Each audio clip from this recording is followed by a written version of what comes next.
बिस्मिल्लाहिर्रहमानिर्रहीम, अस्सलाम वालेकुम and a very good morning to all of you. आप देख रहे हैं सिटी एट 10 और मैं हूँ ज़हरा रज़ा। उम्मीद है आप सब लोग खैरियत से हैं और अपने दिन का एक अच्छा सा आगाज़ भी कर चुके हैं, एक अच्छी उम्मीद के साथ, अच्छी सोच के साथ, क्योंकि अच्छी पॉजिटिव सोच का होना बेहद ज़रूरी है। जब आप अच्छा सोचते हैं तो हर चीज़ अच्छी होती चली जाती है। तो जनाब, हम भी प्रोग्राम का आगाज़ करते हैं। आज आप लोग बड़े ही एक्साइटेड होंगे क्योंकि आज पाकिस्तान और न्यूजीलैंड के दरमियान एक और टाकरा होने जा रहा है और आज का मैच इस हवाले से भी अहम है क्योंकि हमने देखा कि दौरा पाकिस्तान के दौरान जब न्यूजीलैंड ने कुछ लम्हे कबल मैच से कुछ लम्हे कबल जो है दौरा मनसूख कर दिया था, जिसकी वजह से जो शायकीन क्रिकेट हैं उनको बहुत ज़्यादा दुख हुआ था और इस हवाले से जो न्यूजीलैंड क्रिकेट बोर्ड है उसको भी काफ़ी तनकीद का सामना करना पड़ा था। आपको बताते चले कि अब तक जो न्यूजीलैंड और पाकिस्तान की टीम है उसके दरमियान T20 के 5 मैचेस अब तक हुए हैं, जिसमें से 3 मैचेस जो है वो पाकिस्तान जीता है, जबकि 2 मैचेस जो है वो कीवी टीम ने अपने नाम किए हैं। तो आज देखते हैं कि आज का मैच कौन जीतेगा और हमारी तो दुआ है कि जिस तरह हम लोग इंडिया के ख़िलाफ़ खेले और जिस तरह से हमने बेहतरीन कारकर्दगी का मुजाहरा किया, आज का मैच भी इसी तरह होगा और आज भी शायकीनी क्रिकेट को इंतज़ार है। और आपको बताते चले कि पाकिस्तानी वक्त के मुताबिक जो है वो आज 7 बजे मैच शुरू होगा। तो चलते हैं अपनी टॉप स्टोरीज़ की तरफ जिन पे आज हम डिस्कस करेंगे। आइए देखते हैं।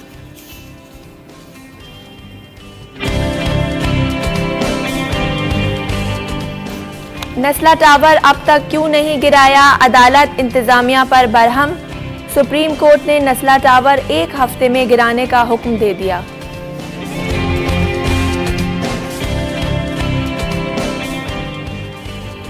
दस रोज़ा बंदिश के बाद शहर में CNG स्टेशन खुल गए। CNG सेक्टर की बंदिश की वजह से रिक्शा ड्राइवर और CNG शोबे से वाबस्ता अफराद के घरों में चूल्हे ठंडे पड़ गए। महकमा तालीम सिंध का 1 नवंबर से सरकारी स्कूलों के औकात में तब्दीली का फैसला।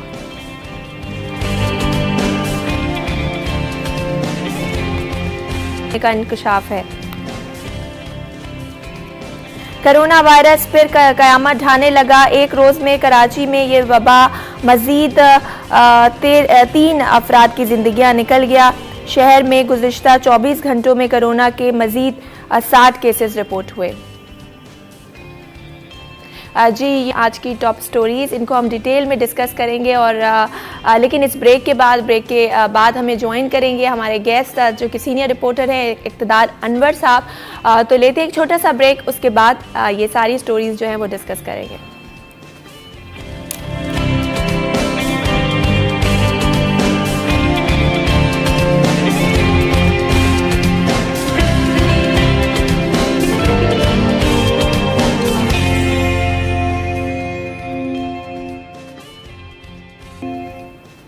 जी, वेलकम बैक। आप देख रहे हैं सिटी एट 10 और मैं हूं ज़हरा रज़ा। अब चलते हैं अपनी पहली स्टोरी की जानिब और आपको बताते चलें कि सुप्रीम कोर्ट ने 1 हफ़्ते के दौरान जदीद टेक्नोलॉजी का इस्तेमाल करके हुक्म दिया है कि इसको गिरा दिया जाए और साथ ही कमिश्नर कराची को भी मलबा उठाने के लिए तैयारियां शुरू करने की हिदायत जारी की हैं। सुप्रीम कोर्ट का कहना है कि जो भी बिल्डिंग वालों का नुकसान है वो जो मालिकान है, जो बिल्डर है, उससे पूरा करेगा।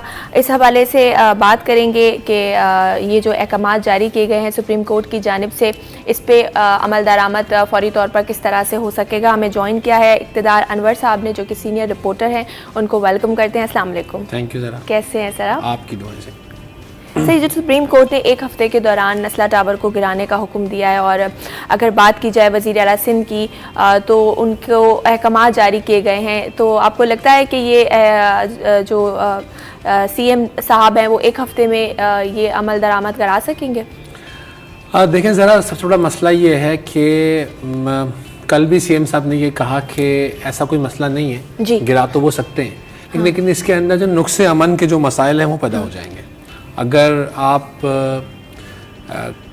चाहते हैं जिन लोगों की प्रॉपर्टी है, आपने बाहर बैनर्स भी देखा होंगे बिल्डिंग के बाहर लगे कि जी हमारी लाशें भी साथ लेके जाओगे और मलबा भी साथ लेके जाओगे, इन सब चीज़ों को देखते हुए। लेकिन बहरहाल सुप्रीम कोर्ट ने एक ऑर्डर दिया है कि जदीद टेक्नोलॉजी से इसको डायनामाइट लगा के जो है वो ज़मीन बोझ करें। कल एक इजलास होता KMC का, उसमें इस बात को तो मुस्तरद कर दिया गया कि डायनामाइट्स लगा के इसको गिराया जा सकता है, क्योंकि जो अतराफ की बिल्डिंग है उनको भी लॉस हो जाएगा। अभी तक कराची में आज तक ऐसी कोई टेक्नोलॉजी इस्तेमाल हुई नहीं। मैनुअली इसको गिराने की बात है। आज शाम को 7 बजे कमिश्नर कराची ने इजलास बुलाया है कि वो मैनुअली किस तरह इसको गिरा सकते हैं। लेकिन अभी भी बहुत सारी सियासी पार्टियाँ, बहुत सारे लोग इस बात के लिए विलिंग है कि कोई ना कोई जो बीच का रास्ता है वो निकले। क्योंकि सुप्रीम कोर्ट बहुत सख्त अहकामात हैं उसके कि नहीं जनाब, हर हाल में जो एक 40 फुट का जो एक सर्विस रोड बीच में आया है और उसकी वजह से नर्सरी पे जो मसाइल पैदा होते हैं, पानी बारिशों में जमा हो जाता है, तो उसको देखना पड़ेगा। अच्छा, वो 40 फुट इस तरह है कि अगर उस हिस्से को गिराया जाए तो पूरी बिल्डिंग गिर जाएगी। तो बात जो है वो थोड़ी सी ख़तरनाकी की तो है। लेकिन अब लोग ये कहते हैं कि जनाब जो वफाकी हुकूमत है वो सदर ममलिकत को इसमें इन्वॉल्व करे, बीच में कोई रास्ता निकाला जाए, कोई चीज़ रेगुलेशन की जाए। लेकिन कोर्ट बज़ाहिर तो अभी इस बात के लिए तैयार नहीं है। और इक़्तिदार साहब, ये तो काफ़ी अरसे से चल रहा है और हमने देखा है कि इसमें किसी किस्म की कोर्ट की जानिब से, सुप्रीम कोर्ट की जानिब से कोई नरमी नहीं की गई है। तो अब आपको लगता है कि मामला कुछ तय पाएंगे या हुक्म ये जो जारी किया है वो उस पर ही यही रहेगा? देखिए, शहर में एक अलमिया तो है, इस बात से इनकार नहीं किया जा सकता कि शहर में जब रिहाइश के मसाइल पैदा हुए तो बहुत सारे बिल्डर्स ने, बहुत सारे और लोगों ने, कुछ मौसमी बिल्डर्स आ गए, घरों में, मोहल्लों में, इलाकों में पोर्शन माफिया सरगर्म हो गई। उसके बाद ये एक चीज़ सामने आई। अच्छा, सुप्रीम कोर्ट शुरू दिन से मास्टर प्लान के पीछे है कि शहर का एक मास्टर प्लान हो, कहाँ पार्क है, कहाँ यूनिवर्सिटी है, कहाँ मस्जिद है, उसको उससे बनना है। तो ये प्लॉट भी जो है वो एक तरीके से एक छोटे प्लॉट को बड़ा किया गया, चारों अतराफ से उसकी जगह निकाली गई। तो अब लोग ये भी सवाल कर रहे हैं, लोग ये भी कह रहे हैं कि वो अफसरान जो उस टाइम थे जिन्होंने इसको रेगुलराइज किया, जिन इदारों ने उसको रेगुलराइज किया, उनके खिलाफ भी कार्रवाई होनी चाहिए। तो इसका मुतालबा भी सामने, क्योंकि मैं इंशाल्लाह फैसला आपको पता है कि बहुत कॉस्टली ये फ्लैट है, जिंदगी भर की जमा पूंजी लगा के लोगों ने इसको लिया है। अच्छा, फिर हमें ये बातें भी सुनने आती हैं कि अभी तक जो असल ऑनर है वो भी सामने नहीं आया, असल बिल्डर जो है वो सामने नहीं आया। एक कंसोर्शियम की बात की जाती है कि कंसोर्शियम था, 3-4 लोग मिलके इसको बना रहे थे। अच्छा, अब ये भी थोड़ा सा सुप्रीम कोर्ट को वाजे करना होगा, आज वकला उनसे रब्ता करेंगे, जाएंगे कि वो जो लोगों के पैसे फंस गए हैं वो कैसे रिकवर होंगे और किस तरह होंगे। इक़्तिदार साहब, सुप्रीम कोर्ट ने तो कहा है कि जो इमारत के मालिक हैं वो जितना भी बिल्डिंग वालों का जो नुकसान हुआ है वो उसको पूरा करें। तो आपको लगता है कि वो पहले ही इतनी बड़ी बिल्डिंग बनाकर जो उनको नुकसान हुआ है वो अब किस तरह से जो वहाँ के रिहायशी हैं या जिन्होंने वहाँ पर घर बनाए थे उनका नुकसान पूरा होगा? और साथ ही जो गुज्जर नाला है और औरंगी नाले के जो मुतासरीन हैं वो भी एहतजाज कर रहे हैं और नारे लगा रहे हैं कि घर के बदले हमें घर दो। तो उनके सर से भी छत छिन गई है। देखो, 2-3 मसले हैं। एक ये है कि हमारे वालिदैन ने, हमारे आबा व अजदाद ने या हम सब ने, प्रॉपर्टी जो होती है ना वो लॉन्ग टर्म की एक दौलत होती है। बिल्कुल ऐसा है कि आपने 1990 में एक प्लॉट लिया, उसके 30,000 रुपए थे उस टाइम। आज आप समझते हैं उस प्लॉट के 3 करोड़ रुपए हो गए। अगर कोई आपको आज 30,000 रुपए वापस करे तो आपको अच्छा नहीं लगेगा। बिल्डर को अगर कहा जाएगा कि यार वो पैसे दे दे लोगों के, तो वो उस रेट पर देगा जिस रेट पर उसने बुकिंग की। मतलब 40 लाख रुपए या 50 लाख रुपए आप 10 साल तक लेकर बैठे रहे। अब आपका ख्याल था कि यार ये जो फ्लैट है ये 3 करोड़ का हो गया, अचानक से आपको खबर मिलती नहीं है तो वो 40 लाख रुपए जो आपको वापस दिए जा रहे हैं। ये एक मसाइल है कि मार्केट रेट कौन तय करेगा। मार्केट रेट के लिए क्या मार्केट रेट के हिसाब से वापस करना है चीज़ों को, या जितने पैसे उसने लिए वो वापस करने।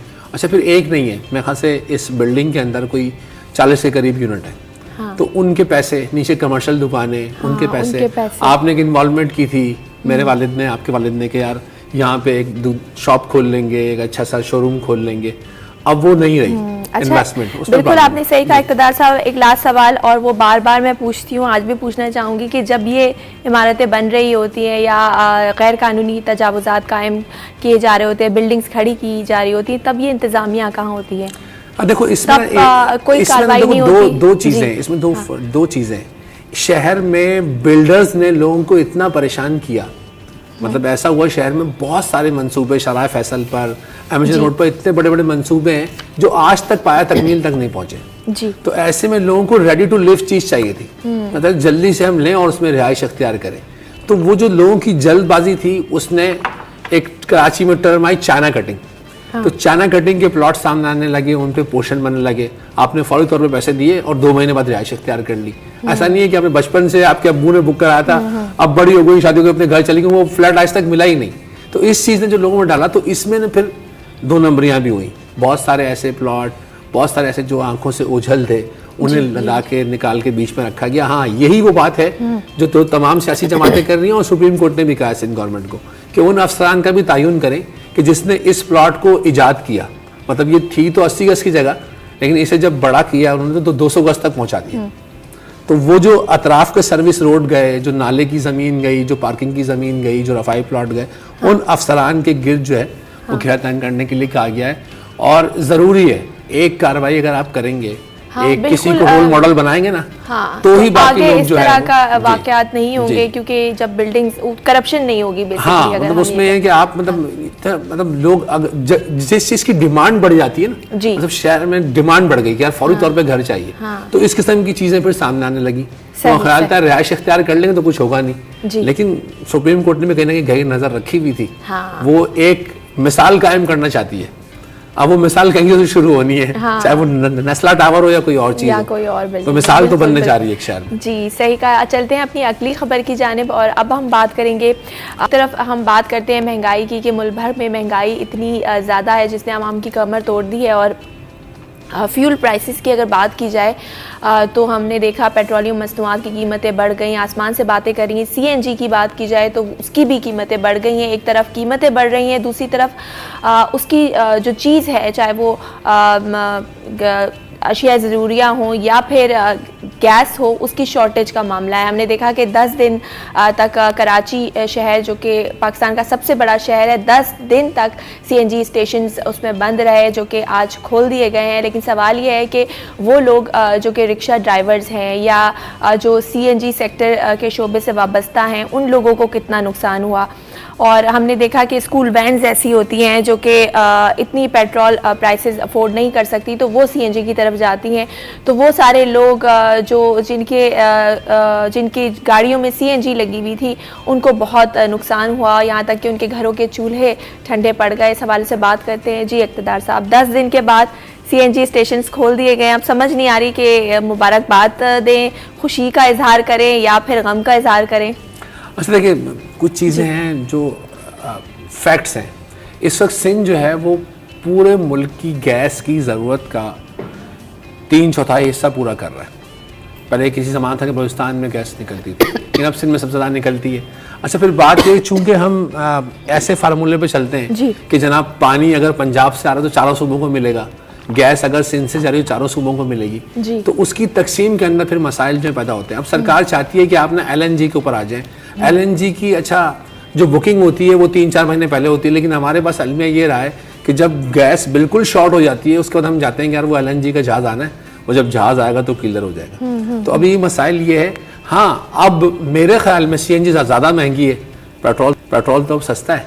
CNG तो कोई 190 और 200 के करीब पहुँच गई है, लेकिन पेट्रोल जो है वो सस्ता है। लोग उसकी तरफ अब आए हैं, लेकिन इनके मसाइल वाकई होते हैं। मतलब आप और मैं किसी रक्शे में जाएं और वो 1000 रुपये मांगे तो अपने वही देती, तुम तो लूट रहे हो। लेकिन ये बात नहीं है, सीएनजी के प्राइस इतने हाई है, दूसरा शॉर्टेज है सीएनजी। शॉर्टेज है, तो इसमें जो मसाइल होते हैं, इसमें जो प्रॉब्लम होते हैं आपके, उसके अंदर भी उनको देखना पड़ेगा।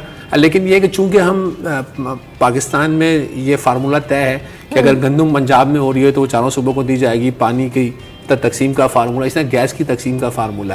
हालांकि हम गैस का मतलब अगर हम 4000 क्यूबिक फीट बिलफस पाकिस्तान में गैस होती है तो 3000 सिंध पैदा कर रहा है, उससे शॉर्टेज नहीं होनी चाहिए। यही सिंध हुकूमत का एतराज़ होता है कि यहाँ से गैस निकल रही है तो हमें पहले हमें गैस दें, बाद में उसे लोगों को दें। लेकिन हम चूँकि फार्मूले के तहत होते हैं, आपको पता है कि मरी, आज़ाद कश्मीर, गलियात, सवात, यहाँ पर तो ज़्यादा मसाइल गैस के पैदा हो जाते हैं। सही, इस हवाले से भी बात करेंगे। हमारे साथ हबीब खान साहब मौजूद हैं, क्रिकेटर हैं, उनसे जान लेते हैं। जी हबीब, ये बताइएगा कि 10 रोज़ के बाद CNG स्टेशंस खोल दिए गए हैं, क्या अपडेट्स हैं इस हवाले से आपके पास?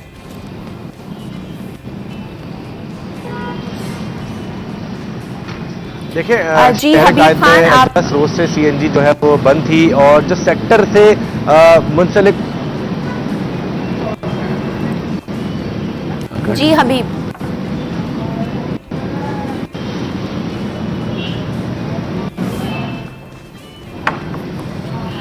जी हबीब खान साहब को मेरे ख्याल आवाज़ नहीं आ रही। जी इक़्तिदार साहब, हम बात करते हैं जब भी सर्दियां आती हैं, अभी तो सर्दियां प्रॉपरली आई भी नहीं कराची में, तो तवानाई बहरान पैदा हो जाता है। हम देखते हैं गैस की बंदिश, फिर दूसरा एक और मसला होता है कि गैस तो आ रही होती है लेकिन प्रेशर में कमी होती है, फिर उसके अलावा सीएनजी स्टेशंस बंद कर दिए जाते हैं।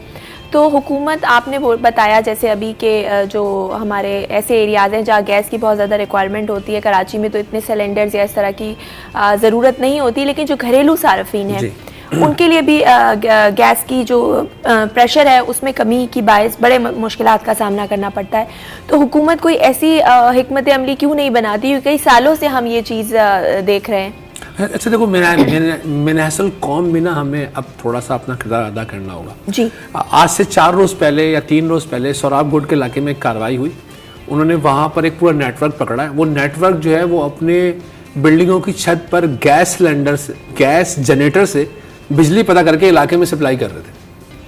तो जो आजकल एक नेट में गैस के प्रेशर में कमी, हो सकता है आपके मोहल्ले में किसी एक बंदे ने कंप्रेसर लगाया हुआ, वो कंप्रेसर लगा के सारी गैस खींच लेता है, उसका जनरेटर तो चलता है, लेकिन बाकी लोग जो बंदे जहाँ बड़े बड़े होटल्स की चेन्स हैं, इनके जो किचन्स होते हैं उनके अंदर जो है वो कंप्रेसर लगा के गैस के प्रेशर को मेंटेन किया जाता है। उस मेंटेनिंग की वजह से जो घरेलू सार्फिन होते हैं उन्हें परेशानी होती है। अच्छा, पूरी दुनिया भर में ऐसा है कि अगर गैस आपके पास महदूद है ना, तो आप वो फैक्ट्रीज को देते हैं ताकि एम्प्लॉयमेंट बड़े बेरोजगारी के मसाइल पैदा ना हो, चीजें ना हो। अच्छा, अभी तक हमारे साथ पहले अलमिया ये हुआ कि हमने सबसे पहले तो कुदरती गैस को गाड़ियों में लगा दिया।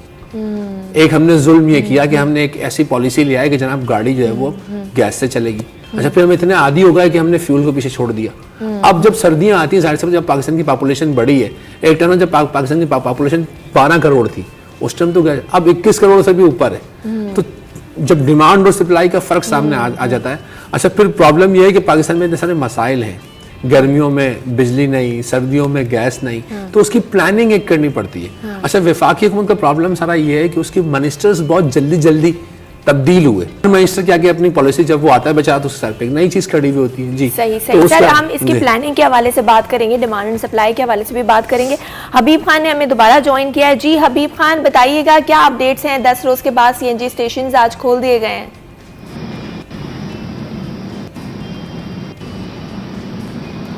अच्छा, बिल्कुल देखें, शहर कायद में 10 रोज से सीएनजी स्टेशंस को जो है वो गैस की फराहमी मुअत्तल की गई थी। स्विस अर्बन गैस कंपनी की जानिब से गुज़िश्ता रात 8 बजे शहर के तमाम तर सीएनजी स्टेशंस को गैस की फराहमी तो बहाल की गई है, लेकिन जो रक्षा टैक्सी ड्राइवर्स हैं इस पूरे दौरान खासे परेशान रहे। और अब भी जब हमारी उनसे बात हुई है तो उनका यही कहना है कि आज जब वो अपनी गाड़ियों में सीएनजी डलवाने आए हैं तो 10 रोज के बाद गाड़ियों में सीएनजी भरवाई जा रही है, लेकिन इन 10 रोज के दौरान घरों में खासी परेशानियों का मामला रहा। और पेट्रोल की जो प्राइसेस हैं वो एक तरफ तो 38 रुपए हो चुकी हैं, सीएनजी की जो प्राइसेस हैं वो बढ़ी हैं, लेकिन उसके बावजूद रक्षा टैक्सी ड्राइवर्स का कहना यही है कि माइलेज का जो फर्क है वो गाड़ी में खासा जो है वो फर्क वाज़ेह नजर आता है, जिसकी वजह से जब वो सवारी लेकर जाते हैं तो सीएनजी पर चलाने में कुछ उनको जो है वो बचत हो जाती है। पेट्रोल पे वो बचत मुमकिन नहीं हो पा रही थी। तो गुज़िश्ता 10 और जो 10 दिन की जो बंदिश रही उसमें रक्षा टैक्सी ड्राइवर्स को खासी परेशानी रही और उनसे बारहा यही शिकायत रही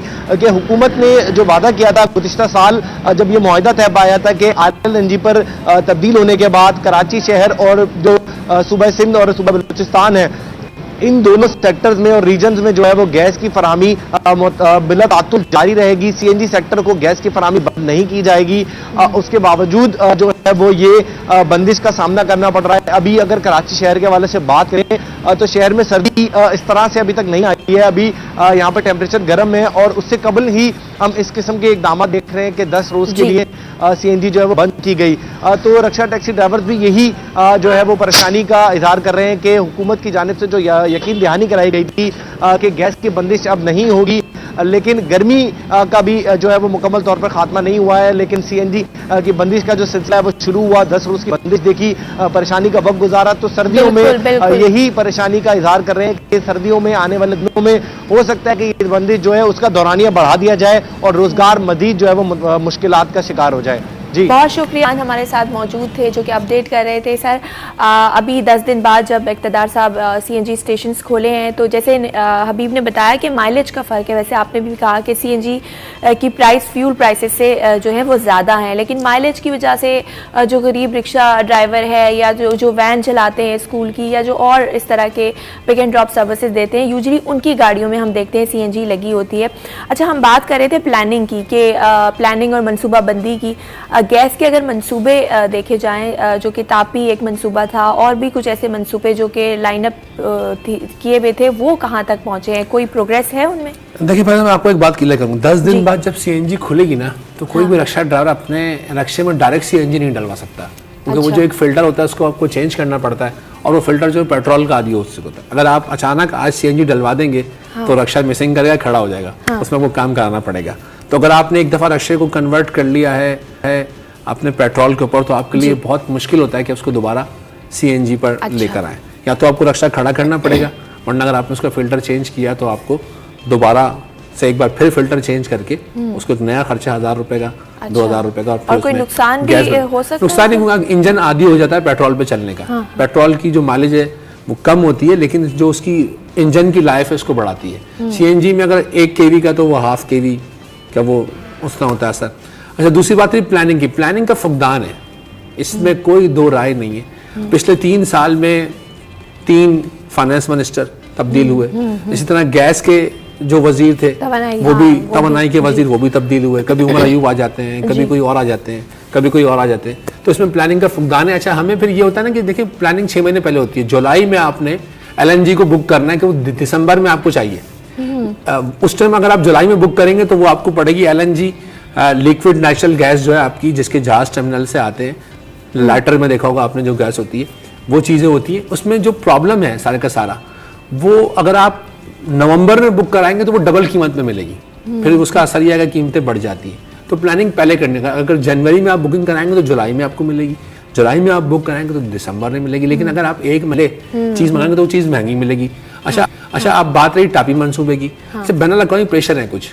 अच्छा, बैन अल-अक़वामी प्रेशर है, बैन अल-अक़वामी ताकतें नहीं चाहती कि Iran, Tajikistan, Pakistan gas pipeline बने। वो चाहते हैं टापी में अफगानिस्तान इन्वॉल्व ना हो।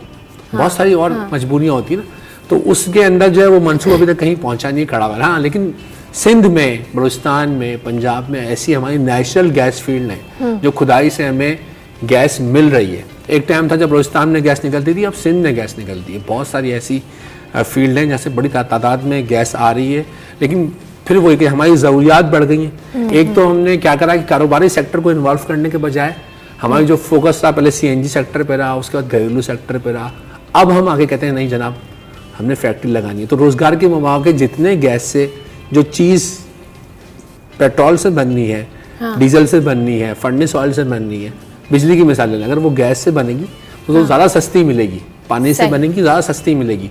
तो प्लानिंग का फुकदान पाकिस्तान में रहा है, और उस प्लानिंग को सही हिकमत अमली अब अपनानी चाहिए। चलते हैं अपनी अगली खबर की जानिब। महकमा तालीम सिंध ने जो सरकारी स्कूलों के औकात हैं वो बदल दी हैं। वो क्या औकात हैं आपको बताएंगे, लेकिन इस ब्रेक के बाद।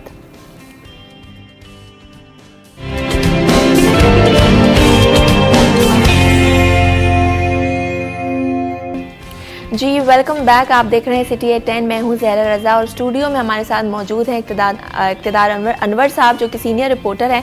इक़्तिदार साहब, वैसे अभी हमें एक ब्रेकिंग न्यूज़ मिली है, और वो ये है कि आप को कल ऑफिस की तरफ से गाड़ी मिली है, लेकिन आप मिठाई नहीं लाए। लेकर आएंगे जी, जरूर लेकर आएंगे। तो आज क्यों नहीं लाए भाई? हम नाराज हैं आपसे। नहीं, सुबह उठ के कैसे लाते हैं? सिटी एट 10 की टीम नाराज है। कराची में जो है ना, दुकानें 10 बजे के बाद खुलती हैं। नहीं, कुछ दुकानें 9 बजे भी खुल जाती हैं। अच्छा, वो अभी मंगा लेते हैं राइडर से। हाँ, ये सही है मेरे ख्याल से। जी। चलें, बहुत बहुत मुबारक हो आपको। चलते हैं अपनी अगली खबर की जानिब। और आपके महकमा तालीम सिंध ने 1 नवंबर से सरकारी स्कूलों के औकात तब्दील करने का फ़ैसला किया गया है, और सुबह की शिफ्ट जो है वो 8:30 बजे से दोपहर 2 बजे तक, और जबकि शाम की शिफ्ट 1 बजे से 4:30 बजे तक होगी। दूसरी जानिब महकमा तालीम जो सिंध है उसने वफाक का फ़ैसला जो है वो वफाक के फ़ैसले पर अमल करने से भी मना कर दिया है और सिंध हुकूमत का कहना है कि हम जो सर्दियों की तातीलात हैं वो नहीं देंगे। पहले ही जो बच्चे हैं उनका इतना नुकसान हो गया है और अब अगर मज़ीद सर्दियों की छुट्टियां देते हैं तो मज़ीद नुकसान होगा। वैसे एक तरफ से देखा जाए तो ये फ़ैसला कहीं ना कहीं दुरुस्त भी है क्योंकि इतनी छुट्टियां हो गई हैं और अब एक तसलसल कायम हुआ है तालीम का। तो मेरे ख्याल है कि सिंध हुकूमत ने जो फ़ैसला किया है वो ठीक है या नहीं, इक़्तिदार साहब से जानते हैं। जी इक़्तिदार साहब। देखिए माशाल्लाह सिंध में पढ़ाई का टैलेंट ही बहुत है। हम पढ़ना इतना चाहते हैं कि हमें छुट्टी चाहिए ही नहीं। हाँ ये बात दुरुस्त है, आप कुछ सही कह रही हैं। पहले ही कोविड ने बड़ा लॉस कर दिया, बड़े स्कूल बंद रहे, छोटे बच्चे जो स्कूल जाते थे वो लिखना भूल गए। अच्छा स्कूल की लाइफ का ना अपना एक मज़ा है। हाँ। वो जो आपको कॉन्फिडेंस, वो जो आपको एतमाद, वो जो आपको बात करने का तरीका, वो जो आपको पब्लिक जो स्कूल से आता है ना वो शायद ऑनलाइन क्लास में नहीं आता। ऑनलाइन बैठ के बच्चे दिमागी तौर पे ना कहीं मोबाइल में, किसी गेम में, किसी चीज़ में फंस गए थे। आप कब तक एक बच्चे पे निगाह रख सकते हैं? वो जो स्कूल जाने का अपना एक मज़ा है ना, वो जो साथियों के साथ खेलने का, वो जो बॉयज़ स्कूल में तो और भी धक्का देने का जो मुझे एक मज़ा ना वाकई वो है। मैं इससे इत्तेफाक करता हूँ। लेकिन ये भी देखना पड़ेगा कि जब सर्दी बढ़ती है तो डेंगू आता है, जब डेंगू आता है तो बच्चे बीमार हो जाते हैं। तो बात ये है कि कोविड की थोड़ी सूरत हाल भी है शहर में, तो हाँ ठीक है अच्छा किया, लेकिन तरीका हाँ ये भी है कि आप अर्ली इन द मॉर्निंग में, तो ये इस वक्त भी अर्ली है लेकिन 8:30 बजे भी स्कूल पहुँचना तो हिम्मत ही है। 8:30 से 2 हाँ ठीक है। टाइमिंग तो सर्दियों में से चेंज होती है और छुट्टियों में मैं इत्तेफाक करूंगा कि नहीं होनी चाहिए। बहुत बहुत लॉस हो गया ज़रा सी बात पे हमने बहुत छुट्टियां की हैं। पूरे 1.5-2 मतलब 28 फरवरी 2020 से लेकर और अब हम 10 दिन पहले कुछ नॉर्मल हैं। यानी कि हम कह सकते हैं कि हम जी समाजी फासले के आदी हो गए, मास्क लगाना चाहिए, सैनिटाइज करना चाहिए, लेकिन फिर भी हर चीज़ जब खुली है तो उसकी अपनी एक रौनक है, अपना एक मज़ा है। पुरानी चीज़ें आपको लगती है इन्वॉल्व हो गए, बच्चे दोबारा से इन्वॉल्व हुए, फिर छुट्टियां आ जाएंगी, फिर वो एक ब्रेक आ जाएगा, फिर वो जो है ना वो जो पढ़ाई के रुझान है आप प्रमोट कर देंगे ना तो फिर पुल ऐसा बनेगा कि गिर जाएगा। सही बात। अच्छा इक़्तिदार साहब, हम देखते हैं कि जब भी वफाक कोई फ़ैसला लेती है या सिंध कोई फ़ैसला लेती है तो हमेशा इन दोनों में एक टसल जारी रहती है। जब हमने यकसा तालीमी निज़ाम की बात कर ली जाए तो सिंध हमेशा वफाक के फ़ैसले से अलग नज़र आई। उसके बाद जब कोविड की जो पॉलिसीज़ थी स्कूलों के हवाले से, उनमें भी वफाक और उसमें एक डिफरेंस देखा हमने। अब जब सर्दियों की छुट्टियों का मामला है तो भी सिंध जो है उसने वफाक का फ़ैसला मानने से इनकार किया है। तो ये सिंध और वफाक की आपस में लगती है या वाकई ये बच्चों के हवाले से जो है वो फ़ैसला सही कर रहे हैं? देखें कुछ चीज़ें ना वो अपने अपने इलाके के लिहाज से ठीक रहती हैं। हाँ। अब हो सकता है कि इस रूम में बैठे मुझे गर्मी लग रही हो लेकिन आपको सर्दी लग रही है। ये भी तो इन्वॉल्व है ना। आपको ठंडी चाय पसंद हो, मुझे गर्म चाय पसंद हो, तो लोगों को इस बारे में आज़ाद छोड़ना चाहिए कि वो अपने अपने सूबे, अपने अपने इलाके, हत्ता कि मैं बोलता हूँ अपने अपने मोहल्ले के हिसाब से फैसला करें। अगर आपको ये सूट करता है कि भाई आप स्कूल दिन को 11 बजे खोलें और 5 तालीम होनी चाहिए, चीज़ें होनी चाहिए, हाँ लॉस ना हो। देखो सिंध ने सबसे पहले सख्त पॉलिसी अपनाई। 28 फरवरी को जब पहली बार पहला केस सिंध में रिपोर्ट हुआ उसी दिन से स्कूल बंद कर दिए गए और उसके बाद स्कूल खुले बंद हुए, ऑनलाइन चीज़ें आ गई। वालिदैन का भी कहना था कि देखो वो स्कूल की फ़ीस भी दें, वैन की फ़ीस भी दें, घर में इंटरनेट का इंतज़ाम भी करें, नया मोबाइल भी ख़रीद के दें, बच्चे पे ध्यान भी रखें, उसको बाहर घुमाने भी लेके जाएं। अच्छा जब बच्चे घर में रह रहते हैं ना तो आप किसी से पूछेगा अखराजात बढ़ जाते हैं, वो बार बार कहते हैं अपनी अम्मा को ये बना दो, वो बना दो, ऐसा कर दो, वैसा कर दो। वो चीज़ें जो हैं वो बढ़ जाती हैं उसके अंदर, जो ना उसके अंदर जो मसाइल हैं वो अब पैदा होते हैं, उससे और बहुत सारी चीज़ें होती हैं। लेकिन हर जगह में 18वीं तरमीम ने यही तो आज़ादी दी है कि हर सूबा अपनी लिहाज से जो ना फैसला करे। इस टाइम जो हमारे सिंध के वज़ीर सरदार शाह साहब इस बात से इनकार नहीं है कि उन्होंने अपनी बेटी को भी पहले सरकारी स्कूल में डाला, 4-5 साल से उसने वहीं पढ़ी, उसके बाद उन्होंने उसको, हर वालिदैन की ख्वाहिश होती है कि उनका बच्चा अच्छी तालीम हासिल करे और अच्छी तालीम जो है वो उसने दिलाने की कोशिश की है, उसको हासिल करने की कोशिश की है। तो वो शफकत महमूद साहब भी सही कहते हैं, सब लोग सही कहते हैं। अगर कहीं बर्फबारी होती है, बिलफर्ज मरी की मिसाल ले लें, KPK की मिसाल ले लें, सवात की मिसाल ले लें, तो वहाँ सुबह 6 बजे बच्चा स्कूल कैसे जाएगा? और दिन को 12 बजे कैसे वापस आए? हाँ, और सर्दियों की छुट्टी हाँ, भी सर्दियों वहाँ जरूरी है, लेकिन कराची में ना तो बर्फबारी होती है ना तो सर्दियों कराची तो सर्दी आती कभी कभी है ना। तो बिल्कुल आप सही कह रहे हैं। चलते हैं अपनी अगली स्टोरी की जानिब और आपको बताएं कि सिंध पुलिस ने सिंध भर में जितने भी गुटखा माफिया हैं और जो मावा फरोश हैं उनकी एक फहरिस्त तैयार कर ली है और इस जो फहरिस्त है उसमें 312 गुटखा माफिया और मावा फरोशों के नाम शामिल हैं, जिसमें से आपको बताते जाएं कि कराची के 106, हैदराबाद के 103, मीरपुर खास के 76 और सक्खर के 15 और लाड़काना डिवीज़न के 12 अफराद शामिल हैं। लेकिन कहा जा रहा है कि इस फहरिस्त में जो है पुलिस अफसरान समेत कई सियासी जमातों से वाबस्ता अफराद के नाम भी शामिल होने का इंकशाफ किया जा रहा है, जो कि एक बड़ी नाम कम है और होने चाहिए थे।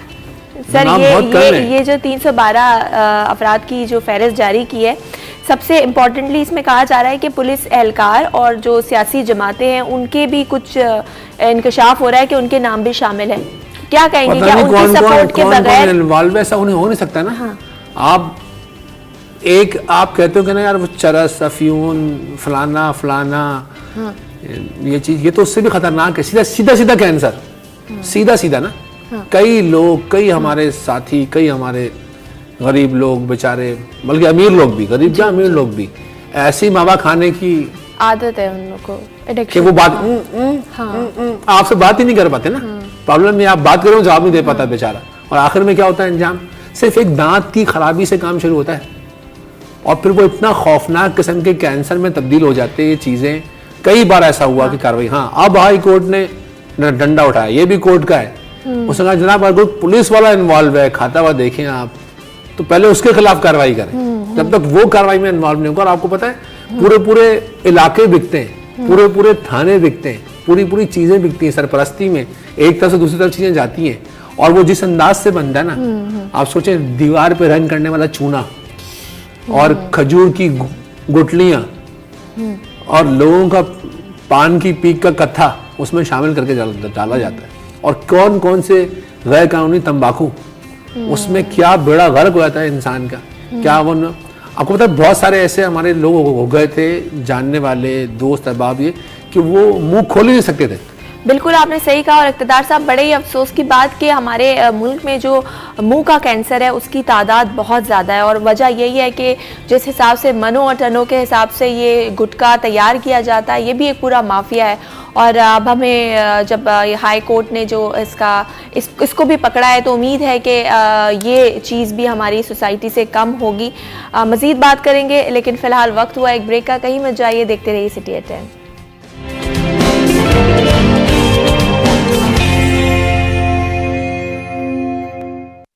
जी वेलकम बैक, आप देख रहे हैं सिटी एट 10, मैं हूं ज़हरा रज़ा, और अब आपको अपडेट करेंगे कोरोना वायरस की सूरत हाल के हवाले से, साथ साथ ये भी बताएंगे कि डेंगू वायरस की क्या कंडीशन है। कराची की बात की जाए तो बड़े ही अफसोस के साथ ये बात बतानी पड़ रही है कि कोरोना वायरस फिर से उसके केसेस बढ़ने लगे हैं, और 24 घंटों की अगर बात की जाए तो 24 घंटों में कोरोना के नए 60 केसेस रिपोर्ट हुए हैं, और 3 अफराद जो है इस वबा के बायस अपनी जान की बाजी हार गए हैं। जबकि डेंगू दूसरी तरफ सर उठा रहा है, और अब तक डेंगू की जो कई अफराद जो हैं वो भी डेंगू का शिकार हो रहे हैं, और 24 घंटों के दौरान 33 अफराद में डेंगू की तस्दीक हुई है। दोनों वबा हैं और इसका सामना है, और किस तरह से हम इससे निपटना चाहिए, आवाम को, हुकूमत को फौरी तौर पर क्या इक़दाम करने चाहिए। जी इक़्तिदार साहब, एक तरफ कोरोना है, दूसरी तरफ डेंगू है। कोरोना के कुछ केसेस में कमी आई थी, लेकिन एक साथ 3 लोग फिर से कराची में जो हैं वो कोरोना के सबब उनकी अमवात हुई हैं। क्या कहेंगे इस हवाले से? क्या SOPs जो वो कर दी हैं हमने, ईज़ किया है, उस हवाले से, उसकी वजह से ये केसेस फिर से बढ़ रहे हैं? देखो, लोगों को ये समझना होगा कि यार कोरोना गया नहीं, मौजूद है।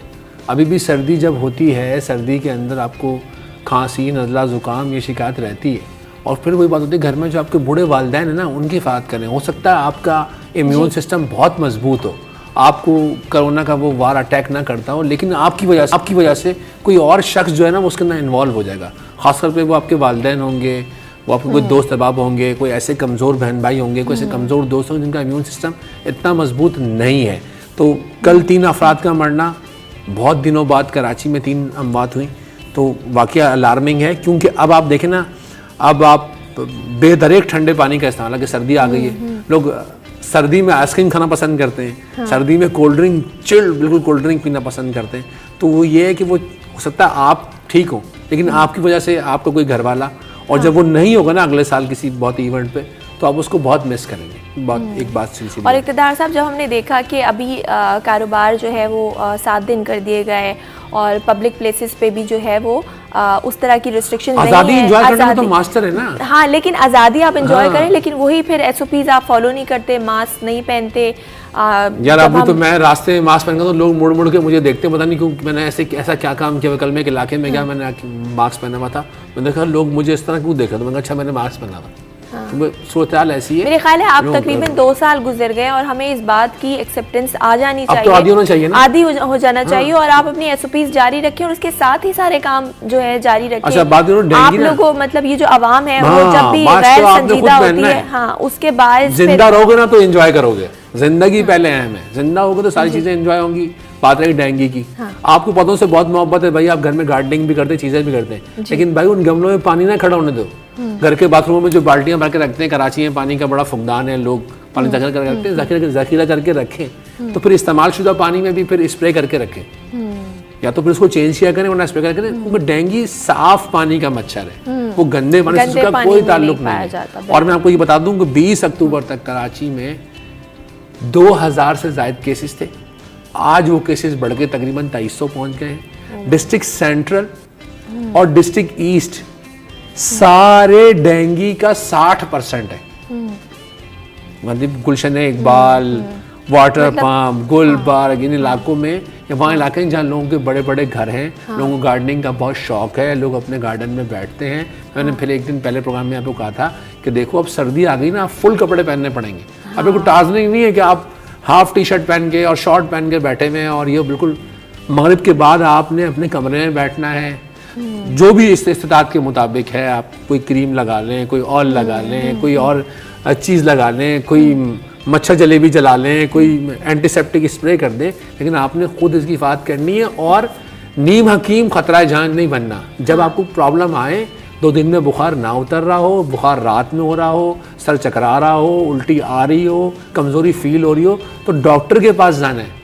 और मोहल्ले के डॉक्टर की दवाई से भी अगर 2 दिन में आराम ना आए तो किसी अस्पताल जाना है। बिल्कुल, क्योंकि आपके प्लेटलेट जो होते हैं 1.5 लाख से 4.5 लाख तक नॉर्मल होते हैं। जैसे ही प्लेटलेट कम होते हैं, कमज़ोरी फील होती है, और कम प्लेटलेट में अगर ब्लीडिंग शुरू हो जाए, हो सकती है वो कान से हो सकती है, वो यूरिन और स्टूल से हो सकती है, तो आप फौरी तौर पर उसका इलाज करवा लें इससे पहले। सही कहा इक़्तिदार साहब, बहुत शुक्रिया आपका प्रोग्राम में तशरीफ़ लाया। और ये इसी यहाँ ब्रेक का वक्त हुआ है, लेकिन जैसा कि इक़्तिदार साहब ने बताया कि जैसे ही अगर आपको कुछ सिम्टम्स आते हैं बुखार या नज़ला खांसी के, तो आप फौरी तौर पर डॉक्टर को दिखाएं और सेल्फ मेडिकेशन ना करें, जो कि उनकी बात का जिस था। मज़ीद शामिल करेंगे कुछ और मौज़ूआत, लेकिन इस ब्रेक के बाद कहीं मत जाइए, देखते रहिए सिटी एट 10।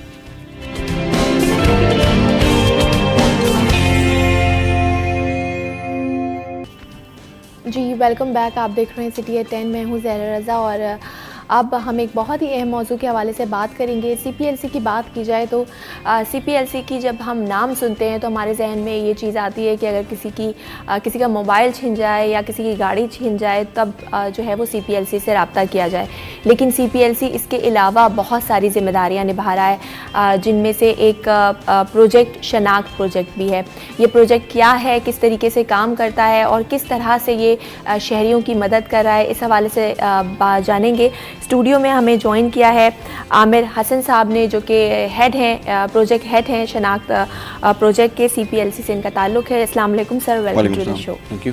कैसे हैं सर आप? अल्लाह का शुक्र है सर। हम लोग अक्सर CPLC का जिक्र सुनते हैं तो यही आता है कि मोबाइल गाड़ी छिन गई है तो फिर हम CPLC से रब्ता करें, लेकिन शनाख्त प्रोजेक्ट, जो कि नाम से ही जाहिर है कि ये लोगों को ढूंढने में या लोगों की शनाख्त करने में मददगार साबित होता है। तो क्या प्रोजेक्ट है, इसकी डिटेल बताइएगा, कब से स्टार्ट हुआ है ये, कितने साल से ये आप लोग इस हवाले से काम कर रहे हैं? देखिए 2015 अक्टूबर में हमने इस प्रोजेक्ट का आगाज़ किया था, और इसमें हमने EDs को, फैसल ED को अपने साथ मिलाया था, नादरा को अपने साथ मिलाया था, और लेटर ऑन हमने छिपा फाउंडेशन को भी इसके साथ मिलाया आपने। अच्छा। डेड बॉडीज़ जो आती हैं, आज तक डेड बॉडीज़ के आइडेंटिफिकेशन का कोई निज़ाम नहीं बना था, इसीलिए शनाख्त प्रोजेक्ट को हमने बनाया था। इसमें अगर आप कहें कि 2015 से आज तक ऑलमोस्ट हमने कोई 5,500 के करीब डेड बॉडीज़ हमारे पास इस असना में आई, और हमने तमाम के बायोमेट्रिक्स किए, उनकी तमाम जो चीज़ें होती हैं उनको आइडेंटिफाई करने की कोशिश किया मोबाइल के ज़रिए, तमाम चीज़ों के ज़रिए, मगर एट लास्ट हमें आखिर में बायोमेट्रिक पे हम आ जाते हैं। बायोमेट्रिक में हम नादरा के साथ कनेक्टेड हैं, और इन 5,500 में से ऑलमोस्ट कोई 3,700 के करीब जो डेड बॉडीज़ हैं वो आइडेंटिफाई हुई with the help of biometrics, और इन तमाम लोगों को उनके घरों पे इत्तला दी गई, और जहाँ जहाँ पहुँचाने का इंतजाम करना था उनको पहुँचाया गया। सही। अच्छा सर, ईदी भी इस हवाले से काम करता है, लेकिन ज़ाहिर है ईदी शनाख्त नहीं कर सकता, तो ईदी किस हद तक मदद आप लोगों को फराहम करता है? देखिए, बे इंतहा एक पिलर है, स्ट्रॉन्ग पिलर है। ईदी के ही सेटअप्स हैं जहाँ पे CPLC बैठी हुई है, और वो टेक्निकल सपोर्ट ईडीज़ को दे रही है। ऑब्वियसली बॉडी उठाकर ईडी लेके आते हैं, और वो ईडी के मॉग्स में आती है। CPLC वहाँ पे मौजूद है, तमाम चीज़ों के साथ वो कनेक्टेड है नादरा के साथ, वहाँ पे वो बायोमेट्रिक्स करती है और नादरा भेज देती है। जब रिजल्ट्स नादरा से आ जाते हैं हमारे पास विदिन 24 आवर्स ऑलमोस्ट, हमें एक टर्न अराउंड टाइम हमारे पास, उसके अंदर जब रिजल्ट्स आ जाते हैं तो हम सबसे पहले ईडी का सेटअप आपको पता है कि पूरे पाकिस्तान में मौजूद है, उन्हीं के ज़रिए सबसे पहले हम एम्बुलेंस को घर पे भेजते हैं। फिर जब लोग वहाँ से पता लगता है शिफ्ट हो गए हैं या कहीं और किराए पे चले गए थे, अब वो सर्विस मौजूद नहीं है, देन अगेन CPLC का एक टेक्निकल वर्किंग जो इदारों के साथ एक लाइजनिंग है CPLC की, तो हम उनके नंबर्स लेते हैं, फैमिली ट्रीज हम नादरा से लेते हैं, उनका तमाम हम नंबर्स निकालते हैं कि क्या क्या नंबर वो यूज़ कर रहे थे, उनकी फैमिली कौन सा नंबर यूज़ कर रही थी, देन हम उनको कॉन्टैक्ट करते हैं और फिर उनको हैंड ओवर करते हैं। सही। तो आमिर साहब ये बताइए कि अब तक अगर मैं पूछूं कि इस प्रोजेक्ट से कितने लोगों की मदद हो सकी है, कितने लोग इस प्रोजेक्ट से जो हैं वो फ़ायदा हासिल कर सके हैं 2015 से अब तक? देखिए, शनाख्त में सिर्फ डेड बॉडीज़ नहीं है, अगर आप पूरे प्रोजेक्ट की बात करेंगे, प्रोजेक्ट में पूरा मिसिंग पर्सन्स भी होते होंगे या सिर्फ नहीं? देखें, मैं आपको बताऊँ आपको, देखिए बॉडीज़ 1 लाख थी जो कि हमने जब स्टार्ट किया जी, तो हमने डेड बॉडीज़ पे काम शुरू किया। ऑब्वियसली जो आपको अप्रूवल मिलती है, नादरा से हमने अप्रूवल ली डेड बॉडीज़ पे काम करने के लिए, क्योंकि ऑब्वियसली डेटाबेस उनका यूज़ हो रहा है। जब हमें डेड बॉडीज़ के आइडेंटिफिकेशन की इजाज़त मिल गई और हमने डेड बॉडीज़ पे काम करना शुरू कर दिया, तब ऑब्वियसली आप आहिस्ता आहिस्ता लर्निंग आपकी बढ़ती है। बिल्कुल बिल्कुल। हमने कुछ देखा कि कुछ ज़ख्मी लोग हमारे पास आते हैं जो कि हॉस्पिटल से आए हुए होते हैं, वो रोड एक्सीडेंट होता है बट वो हॉस्पिटल से आया होता है, डायरेक्ट पुलिस लेके उसको नहीं आती, यानी कि डेथ उसकी उसी वक्त नहीं हुई होती, बल्कि 2 से 3 दिन पुराना केस होता है, और देन हमारे पास वो एज ए डेड बॉडी आता है। जब हमने उसको बैक ट्रैक किया तो पता लगा कि ये एक्सीडेंट 3 दिन पहले हुआ था। अच्छा। और अगर हम उस वक्त 3 दिन पहले उस आदमी तक पहुंच जाते और उसके बायोमेट्रिक के जरिए उसके विरसा को ढूंढ लेते तो शायद यकीनी तौर पे हम उस आदमी की ज़िंदगी बचा सकते थे, बिकॉज कि वो एक्सीडेंट में था। ऑब्वियसली उसकी दवा, उसकी मेडिकेशन, हर चीज़, सब कुछ इलाज, प्रॉपर इलाज, क्योंकि एक हॉस्पिटल में आप जब जाते हैं तो कोई अगर आप भी साथ जाते हैं तो 10 चीज़ें होती हैं, उसको ऑपरेट होना है, पैसे देने हैं, मेडिकल, कई ऐसे डिसीजंस होते हैं जो फैमिली मेंबर्स को लेने पड़ते हैं। और अगर एक लावारिस आदमी होगा तो ऑब्वियसली उस तरह से वो ट्रीट नहीं हो पाएगा, और एट लास्ट आखिर में आके वो एज ए डेड बॉडी बन जाता है। फिर हमने तमाम हॉस्पिटल्स को कनेक्ट किया अपने साथ, अब्बासी, सिविल, JPMC, ये 3 मेजर हॉस्पिटल्स हैं, इन तीनों को हमने कनेक्ट किया अपने साथ, और यहाँ पे हमारी टीम्स डिप्यूट हुई, जो डॉक्टर्स हैं, मेडिको लीगल का स्टाफ है, उसके अलावा जो ER का स्टाफ है, वो हमारे साथ एक ग्रुप में ऐड हुआ, और उसके बाद वहाँ पे जो ज़ख्मी आया, फौरी तौर पे CPLC को इत्तला आ जाती है, और वो ज़ख्मी अल्हम्दुलिल्लाह अब डेड बॉडी की हद तक नहीं आ पाता। ये आपने कोलैबोरेशन हॉस्पिटल्स के साथ? जी एग्जैक्टली, हाँ। पहले हम डेड बॉडीज़ पे काम कर रहे थे, देन हमने एक लैग इन्वॉल्व की जिसमें हमने अनकॉन्शियस पेशेंट्स को इन्वॉल्व किया। इसके बाद कुछ डेड बॉडीज़ हमारे पास आती थी जो कि ईदी अपना घर, ईदी होम से आती थी जी।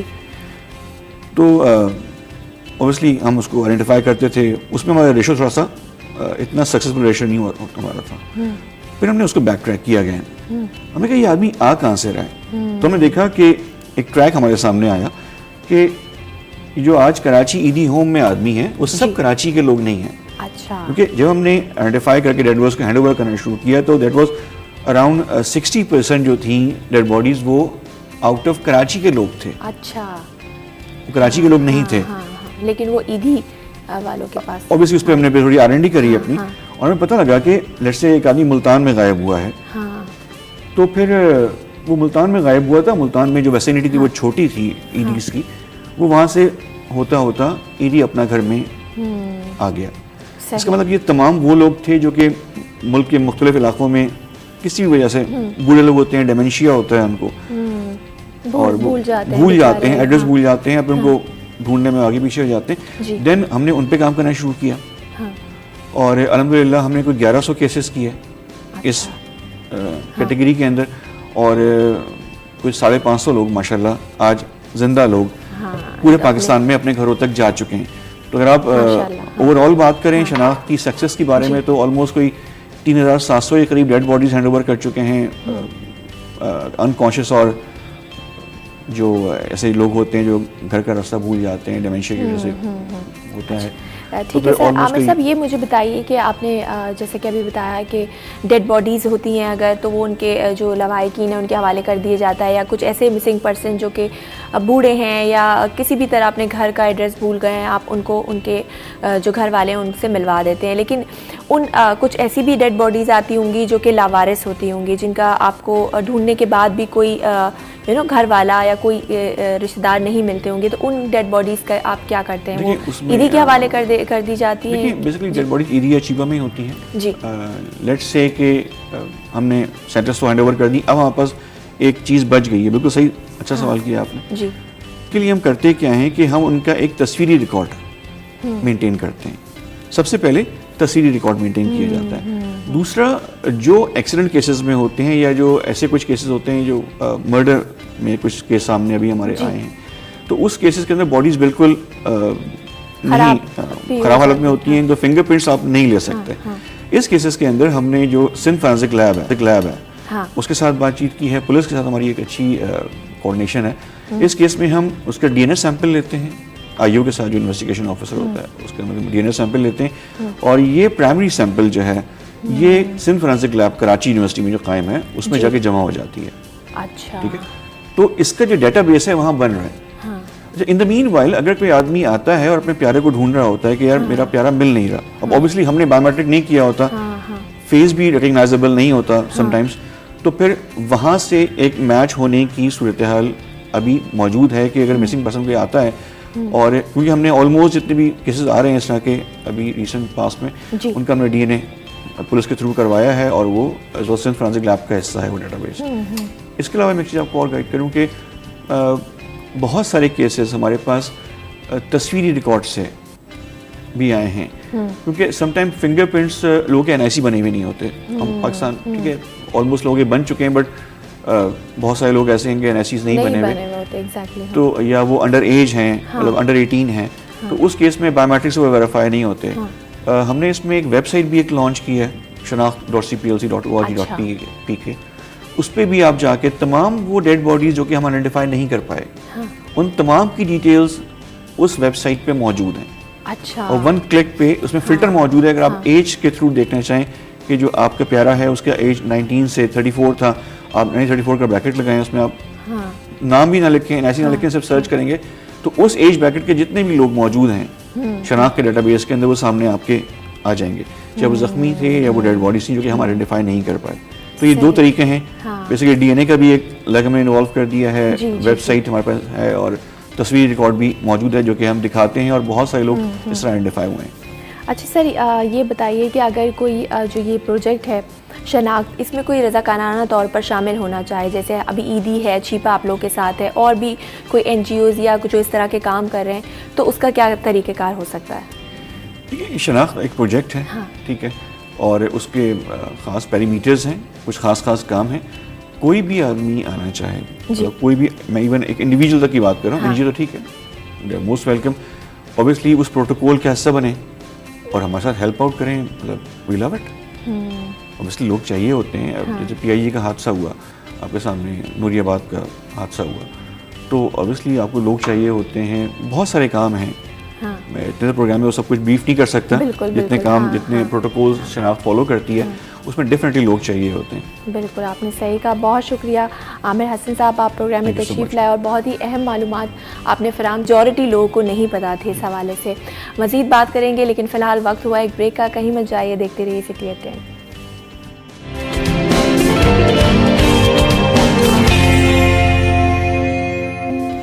जी वेलकम बैक, आप देख रहे हैं सिटी एट 10। मैं हूं ज़हरा रज़ा और अब बात करेंगे जो आवाम का सबसे बड़ा इस वक्त मसला है, महंगाई का, जिसने आवाम की कमर तोड़ कर रख दी है। जिस चीज़ पर नज़र डालो या जिस चीज़ पर हाथ रखो उसकी कीमतें आसमान से बातें कर रही हैं, चाहे वो फ्यूल प्राइसेस हों, खाने पीने की चीज़ें हों, दाल, चीनी, आटा, चावल, यहाँ तक कि दूध भी महंगा कर दिया गया है। जो एक तबका है, जैसे हमारा ख्याल है कि मिडिल क्लास तबका जिसको हम कहते हैं, गरीब तो आवाम तो बहुत ही उसका जीना मुश्किल हो गया, लेकिन जो मिडिल क्लास तबका है वो भी इस वक्त उसकी भी चीखें निकल गई हैं और मुसलसल हम देख रहे हैं कि जो हुकूमत है वो महंगाई को कंट्रोल करने में नाकाम साबित हो रही है। इस हवाले से हम बात करेंगे और हमें जब हम आर्टिस्ट बरादरी की बात करते हैं, अपने आर्टिस्ट फनकारों की बात करते हैं, तो हमारा एक ये परसेप्शन है कि वो लोग जो है साहिब इस्तिताअत होते हैं और उनको इतनी प्रॉब्लम नहीं होती। लेकिन आपको बताते चलें कि मुल्क में बढ़ती हुई महंगाई पर टीवी आर्टिस्ट अयूब खुसा साहब ने अपना एहतजाज रिकॉर्ड कराया है और आर्टिस्ट जो लोग हैं, अफराद हैं, उन्होंने एक बड़े ही मुनफरिद अंदाज में एहतजाज रिकॉर्ड कराया। साइकिल चलाते हुए आवाम के साथ मिलकर उन्होंने महंगाई के ख़िलाफ़ एहतजाज रिकॉर्ड किया। उनसे बात करेंगे, हमें ज्वाइन किया है अयूब खुसा साहब ने। अस्सलाम वालेकुम सर। वालेकुम अस्सलाम, बहुत बहुत शुक्रिया। बहुत शुक्रिया सर, आपने हमें वक्त दिया। सर, महंगाई के हवाले से हमने देखा आपने जिस तरह से एहतजाज रिकॉर्ड कराया, साइकिल आप चला रहे हैं और उसमें बाकायदा तौर पे महंगाई के ख़िलाफ़ एहतजाज कर रहे हैं। सर, ये बहुत ही एक अच्छी बात है क्योंकि हम देखते हैं कि जब कोई भी इशू होता है तो जो फ़नकार होते हैं वो उस पर आवाज़ उठाते हैं। तो आप क्या समझते हैं सर, ये जो महंगाई इस वक्त बिल्कुल जो लगता है हुकूमत कंट्रोल करने में नाकाम हो रही है, तो जो दूसरे आर्टिस्ट हैं उनको भी इस तरह से एहतजाज करना चाहिए और सामने जो है आवाम को अभी वो वक्त आ गया है कि आवाम को बाहर निकल कर आना पड़ेगा और एहतजाज करना पड़ेगा? जी बिल्कुल, आर्टिस्टों को बाहर आना पड़ेगा और मेरा बाहर निकलने का भी यही एक वो था कि मैं तमाम जो हमारे आर्टिस्ट है या जो अदीब है, शायर है, सहाफ़ी है, इवन इस सारे तबके को थोड़ा सा मोटिवेट होना पड़ेगा, थोड़ा सा बाहर निकलना पड़ेगा इस हुकूमत के खिलाफ। बल्कि मैं महंगाई के खिलाफ की बात करूंगा कि महंगाई के खिलाफ अगर वो एहतजाज नहीं करेंगे तो एक वक्त वो आ जाएगा कि फिर आप एहतजाज करने के काबिल नहीं रहेंगे। क्योंकि मैं ये समझता हूँ कि अभी हमने सब कुछ अपना जो है ना वो वर्ल्ड बैंक के हवाले कर दिया है, IMF के हवाले कर दिया है, और वो जिस तरह से वो चाहते हैं हम उस तरह से उनकी शराइत पे काम कर रहे हैं। बिल्कुल मनोवन सर झुका के, हाथ बांध के, वो जैसे आका का हुक्म हो रहा है हम वैसा सब कुछ कर रहे हैं। हम कतन बिल्कुल आवाम की परवाह नहीं कर रहे हैं कि वो किस तरह से जिंदगी गुजार रहे हैं। बल्कि मैंने तो ये कहा था कि हमारे जो हुक्मरान जो बैठे हुए हैं, जो कि ये फैसले करते हैं, उनसे मेरी गुजारिश है कि कुछ महीने आप उस गरीब की तरह जिंदगी जरा गुजार के दिखा दें। आप बच्चे को पढ़ा के दिखा दें, आप 2 वक्त का खाना खा के दिखा दें, आप किसी हॉस्पिटल में जाके अपना इलाज करवा के दिखा दें, आप जिंदगी गुजार के दिखा दें। अगर आपने वो उनकी तरह जिंदगी गुजार ली, बल्कि मैं तमाम वो जो लोअर क्लास है, जो बिल्कुल गरीब है, वो चले उनकी तरह नहीं, आप एक जो दरमियाने तबके का जो एक हमारे यहाँ इस मुल्क में है जो मिडिल क्लास है, आप मिडिल क्लास की तरह ही जिंदगी गुजार के दिखा दें। अगर आपने 1 महीना भी अगर आप गुजार लिया ना, तो मैं आके आपके जो है ना वो आपको सलाम पेश करूंगा। ये हमारे सारे हुक्मरानों का, और मज़े से कह रहे हैं कि कोई इशू नहीं है। जिनके घरों में या जिनके बंगलों में बहुत सारे उनके जन पता नहीं कितनी गाड़ियां खड़ी होती हैं, उनको परवाह नहीं है 200 रुपए तेल की कीमत हो जाए या वो 500 हो जाए, उनको कोई फर्क नहीं पड़ता। उनको पता भी नहीं होता कि उनकी जो है ना वो दवाइयों की कीमत क्या है, उनको ये नहीं मालूम कि सब्जियां किस तरह से आती है, उनको ये नहीं मालूम कि गोश्त की क्या कीमत है, उनको ये नहीं मालूम कि वो दूध की क्या, उनको इस बात से कोई परवाह ही नहीं है। परवाह तो उसको या तो इस मुल्क में भिखारी जो है ना वो रह सकता है क्योंकि उसने भीख मांग के गुजारा करना है, लेकिन जो इज्जतदार तबका है, जो मांग नहीं सकता, जो बोल नहीं सकता, जिंदगी तो बड़ी मुश्किल हो गई है। तो मैं आपके तवज्जुह से मैं तमाम जो भी हमारी आर्टिस्ट बरादरी है, चाहे वो जिधर भी रह रही हो, पाकिस्तान में जहां पे भी है, अगर वो बाहर नहीं निकलेंगे तो फिर ये बहुत मुश्किल हो जाएगा। हम तो अपने आप को बेच चुके हैं, हम अब पता नहीं क्या क्या बेच रहे हैं। किसी जमाने में सुना कि हमने कोई पार्क्स भी गिरवी रखवा लिए, अब हम सुन रहे हैं कि शायद मोटरवे भी गिरवी रखवानी है, तो एयरपोर्ट्स भी गिरवी रखवा रहे हैं। हम तो सब कुछ अपना गिरवी रखवा रहे हैं। जब हम सब कुछ गिरवी रखवा रहे हैं तो फिर ये हुक्मरान का है कि फिर ये क्या फैसले करने जा रहे हैं, ये क्या करना चाह रहे हैं, मुझे तो ये बात समझ में नहीं आ रही। बिल्कुल सही। अच्छा अयूब खुसा साहब, ये भी बताइए कि आपका ताल्लुक पीपल्स पार्टी से भी है, आप रहनुमा हैं पीपल्स पार्टी के, और चेयरमैन पीपल्स पार्टी बिलावल भुट्टो साहब की भी बात की जाए तो उन्होंने भी मुल्कगीर एहतजाज का ऐलान किया है, और इस अक्टूबर को बाकायदा तौर पर आवाम से भी उन्होंने रिक्वेस्ट की है कि वो बाहर आएँ और जो है मुल्कगीर एहतजाज में शामिल हों। तो अब जब अपोजिशन का जो किरदार है हम देखते हैं, तो आपको लगता है कि हम पहले अगर पीडीएम की बात की जाए तो पीडीएम हमेशा से जो है वो हुकूमत को गिराने की बातें करती रही, जो मुल्क का एक मेन मसला था महंगाई के ख़िलाफ़, उसके ख़िलाफ़ आवाज़ नहीं उठाई।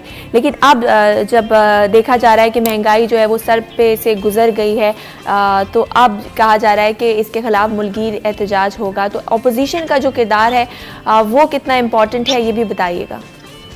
देखिए, मैं कहता हूं कि हर तबका फिक्र का बहुत ज्यादा इंपॉर्टेंट किरदार है, चाहे अपोजिशन हो, चाहे जो सियासी पार्टियां हैं, चाहे वो पाकिस्तान पीपल्स पार्टी हो या बाकी पार्टियां हैं। इवन यहाँ तक कि इस वक्त जो जीटी रोड पे जो तहरीक लब्बैक वाले बैठे हुए हैं, मैंने उनसे भी ये गुजारिश है कि आप अपने मुतालबात के साथ साथ इस मुतालबे को भी आप फहरिस्त रखें कि जनाब कीमतों को जो है दोबारा से आपने उस सतह पे लेके आना है जहाँ पे लोग उसको अफोर्ड कर सकें, जहाँ पे वो लोग सफर कर सकें, अपनी जिंदगी गुजार सकें, अपने बच्चों का अपना इलाज करवा सकें। तो अगर वो सारे इस पॉइंट पे आ जाते हैं तो मेरा ये ख्याल है कि जब जो आपके फैसले करने वाले लोग हैं, जो कि आका बैठे हुए हैं, जो ऊपर बैठे हुए हैं, उनको भी शायद इस बात का अंदाजा हो जाए कि अब हमने ये सैलाब जो उठ रहा है, जो ये तूफान उठ रहा है, इसका मुकाबला हम नहीं कर सकेंगे और इनका मानना पड़ेगा कि हम, क्योंकि जब हम बात करते हैं कि जनाब आप ये देख लें कि ये फलां मुल्क में पेट्रोल की कीमत ये है वहां पे, तो फिर आप वहां की लाइफस्टाइल भी तो देख लें कि वो लोग जिंदगी कैसे गुजारते हैं, उनकी स्कूलिंग्स देख लें, उनके हॉस्पिटल्स देख लें, वो किस तरह जिंदगी। तो अगर आप उस तरह से करते हैं तो फिर आप ठीक है, पेट्रोल की कीमत बढ़ा लें, आप डीजल की कीमत बढ़ा लें, आप चीज बढ़ा, लेकिन आपने जिंदगी लोगों की बेहतर नहीं की। ऊपर से आप मवाजना करते हैं बाहर के मुल्कों के साथ कि जनाब किसी ने ये कहा कि जी क्या बात, खूबसूरत बात आपने कही है कि जनाब फलां मुल्क में जो है ना वो पेट्रोल सस्ता है तो हम तो बहुत सस्ते जा रहे हैं। भाई आप यहाँ के लोगों की जिंदगी भी तो देखें, आप जाके हॉस्पिटल्स की हालत देख लें, हॉस्पिटल्स में क्या हाल है, क्या दरबदर। किसी अच्छे हॉस्पिटल में तो आप तस्वुर नहीं कर सकते कि एक गरीब आदमी या मिडिल क्लास का आदमी जाके किसी अच्छे हॉस्पिटल में जाके अपना जो है ना वो इलाज करवा सके या किसी बेहतर स्कूल में अपने बच्चों को पढ़ा सके। तो ये जब तक कि तमाम पार्टियां माशी पॉलिसीज की अगर बात की जाए, इकोनॉमिक पॉलिसीज, तो ये जो हुकूमत की पॉलिसीज हैं या स्टेट बैंक की मॉनेटरी पॉलिसी के हवाले से बात की जाए तो आप क्या समझते हैं कि वो वजह है सही इकदाम नहीं लिए जा रहे, पॉलिसीज सही नहीं है, क्योंकि जिस तरह से रुपए की कदर में मुसलसल कमी आ रही है, डॉलर बढ़ रहा है, उसके बायस चीज़ें महंगी से महंगी होती चली जा रही हैं। देखिए, आप अगर स्टेट बैंक की मॉनेटरी पॉलिसी को देख लें तो फिर आप जो स्टेट बैंक के सरबराह हैं आप उसका बयान सुन लें जी कि यानी एक आदमी अगर ये कहे कि जनाब 40-50 लाख लोगों को बड़ा फायदा हुआ है डॉलर के जो है ना वो बेहतर होने पे और पाकिस्तानी रुपए के गिरने पे, तो अगर वो 40-50 लाख लोगों के लिए फिक्रमंद है तो बाकी वो जो करोड़ों यहाँ पे बस रहे हैं पाकिस्तान में, जो गरीब तबका है उसके लिए तो फिक्रमंद ही नहीं है। जो ओवरसीज पाकिस्तानी है उनके लिए बिल्कुल हाँ फिक्रमंद है वो। ये पूरी जो सोच है ना वो यही सोच चल रही है और इसी सतह पे ये सोच चल रही है कि जनाब एक खास तबका है, आपने उस खास तबके के लिए, चाहे वो पाकिस्तान के अंदर रहता हो चाहे वो पाकिस्तान से बाहर, आपने उस खास तबके के लिए मराद बढ़ानी है, आपने उस खास तबके के लिए सब कुछ करना है जो उससे नीचे है। वो जैसे हमारे प्राइम मिनिस्टर साहब ने ये कहा भी था कि मैं जनाब रुलाऊंगा, अब अंदाजा हो रहा है कि पूरी कौम को रुलाना है। सही। अच्छा अयूब खुसा साहब, ये भी बता दीजिए, ये जो 29 अक्टूबर को जो महंगाई के खिलाफ एहतजाज हो रहा है, आप भी उसमें शामिल होंगे, तो उसका क्या लाहे अमल होगा? जी मैं बिल्कुल उसमें शामिल हूँ। देखिए, एक तो मैं अपना एहतजाज भी मैंने रिकॉर्ड किया है, मैं एहतजाज वो भी कर रहा हूँ और मैं बिल्कुल उसमें शामिल हूँ। जिस तरह से मैं अपने दोस्तों को भी इन्वॉल्व कर रहा हूँ, मैं अपने दोस्तों को भी गुजारिश कर रहा हूँ और मैं हर लिहाज से जो महंगाई के खिलाफ एहतजाज है उसमें मैं अपनी बिल्कुल मैं उसमें शामिल हूँ और उसमें मैं हर लेवल तक एहतजाज करूँगा।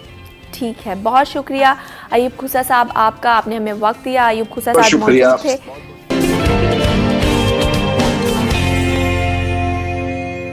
कराची टैलेंट में हम आपको एक ऐसे कराची के टैलेंटेड नौजवान से मिलवाएंगे जो कि रेसलर हैं और कराची के इलाके लियारी से इनका ताल्लुक़ है और इन्होंने कुछ कर दिखाने का जो है वो अज़म कर रखा है और कई रेसलिंग जो मुकाबले हैं वो अब तक उन्होंने खेले हैं। 2 इंटरनेशनल मुकाबलों में भी इनकी कारकर्दगी बहुत अच्छी रही, जिनमें पहला मुकाबला 28 अप्रैल 2019 को जबकि दूसरा 26 दिसंबर 2019 को हुआ था। आपको बताते चलें कि एक जो मुकाबला था वो रॉयल रंबल में इनकी बहुत नुमाया कारकर्दगी थी, जबकि दूसरा वर्ल्ड रेसलिंग चैम्पियनशिप में उसमें भी इनकी नुमाया कारकर्दगी थी। तो आइए आपको मिलवाते हैं शेर खान साहब से। अस्सलाम वालेकुम। वालेकुम अस्सलाम रहमतुल्लाह। बिल्कुल ठीक, आप कैसे हैं? ठीक, बिल्कुल ठीक ठाक अल्हम्दुलिल्लाह। बहुत शुक्रिया शेर खान, आपने हमें वक्त दिया। अच्छा ये बताइए कि जो रेसलिंग आप करते हैं माशाल्लाह, तो ये शौक़ आपको कब पैदा हुआ? बचपन से ही था या आपने बताया कि आपके जो इंस्पिरेशन थी वो अंडरटेकर थे, तो आप उनको देखते थे शुरू से? किस तरह से ये शौक़ कैसे डेवलप हुआ, फिर हम आगे बात करेंगे। बेसिकली जो है अल्हम्दुलिल्लाह सबसे पहले सलाम सिंध, सलाम पाकिस्तान। जो मेरे फैंस हैं उनको देखने वाले को जो हैं वो मेरा खुशी सलाम सबको। बचपन से जो कि रेसलिंग का बड़ा शौक़ था मुझे जी, और मेरे जो दादू थे वो बहुत शौक से देखते थे। अच्छा। तो उनसे मेरी जो ज़्यादा कनेक्शन थी रेसलिंग से, तो वो छोटा 3 साल का था तब से रेसलिंग देख रहा था। अच्छा। तो एटीट्यूड एरा का जो बड़ा फ़ैन था मैं।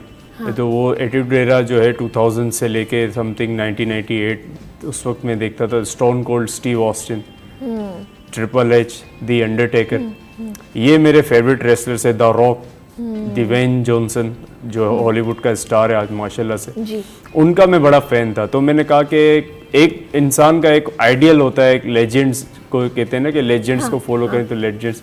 तो मेरा ये लेजेंड्स थे जिन तक पहुंचने के लिए मैंने कहा कि जब बड़ा होऊंगा एज ए रेसलिंग में अगर मुझे कोई रेसलिंग मिलेगी या सीखूंगा तो मैं कोशिश करूंगा इनको फॉलो करूं, इनकी तरह बनूं।